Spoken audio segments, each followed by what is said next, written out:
As days flew by, weary days of costume fittings and dialogue coaching, the unfamiliarity of true hard work with thought behind it, the repeated muttering of lines bored into memory, the delving into a complex character with a depth and passion that Nick worried secretly he did not possess, hiding his fears of inadequacy under a nonchalant facade, he chose to fixate on a woman he'd briefly encountered by sheer coincidence. Some small part of me admired his calm determination to plow forward, his refusal to share the burden of his anxiety with the only person he trusted, smothering his apprehension instead with dreams of a woman who'd scorned him, a woman who loved another, if only to prove that his seductive powers, as natural to him as breathing, had not deserted him. Nick's charm, when he meant it to be, was as unforced as it was devastating. Such a talent is inexplicable. You think you'll be impervious to its creeping, insidious power even as it invades your pores, irresistibly magnetic. It worked on Annette, less invulnerable to his charisma than Olivia, he tells himself, or perhaps she was simply a businesswoman, astute enough to have arranged this lunch. Or rather, Nick figured out to arrange it through Annette, plotting, beguiling, and determined. I try to imagine what Annette said to entice Olivia here today. But I was wrong. It wasn't Annette's cajoling that will bring her to this lunch. No, it was Olivier, her fiancé. She will be here because Olivier laughed. She heard his laughter over the phone from his hotel room in Hong Kong when she told him that Nick Muncie, superstar, was pestering her for a portrait. Heard him laugh at her stiff indignation.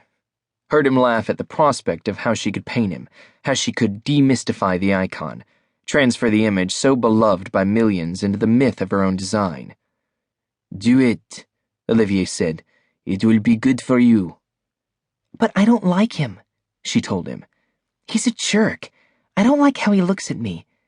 He's so used to taking anything he lays his eyes on that I don't want to be part of his craziness." Olivier was still laughing. "Even more reason," he said. "He's already got you complètement folle, my darling, so throw that frustrated energy into your painting. I can just see him now, Monsieur Sex Symbol, trying to seduce you with his charm, and you telling him to va te faire foutre." She laughed then, relieved.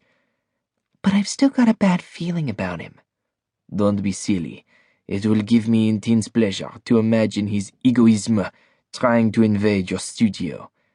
I shall think of you when I'm rehearsing, you, my darling, you, and the most famous actor in the world, and you will think of me when you are looking at his face, knowing that I am laughing at the puncturing of his esprit. So do it for me." "Well, I'll think about it," she said, sighing, "but only because you ask. And if it goes wrong, it will be entirely your fault, and I hold you completely responsible. Then you'll be sorry." "Say it again." "What?" "You'll be sorry." "Why?" "Because it sounds sexy." "You're crazy." "Yes, crazy without you." "Does this mean you miss me?" "Horribly."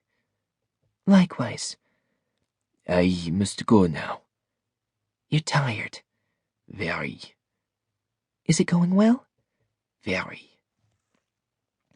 She sighs again. She cannot help it. "Well, sleep tight. Je t'embrasse."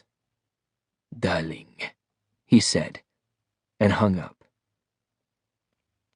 We are at our usual table in the back, and Nick is in a state of unsurpassed impatience, the signs of which, a Nick shaving, a tap of his boot on the floor, his hands ruffling his hair, making the ladies lunching sigh with frustrated pleasure, imagining how much they'd like to do that very thing with their glossy polished nails, are remarked upon and registered silently only by me. I have never seen him made anxious like this by a woman before.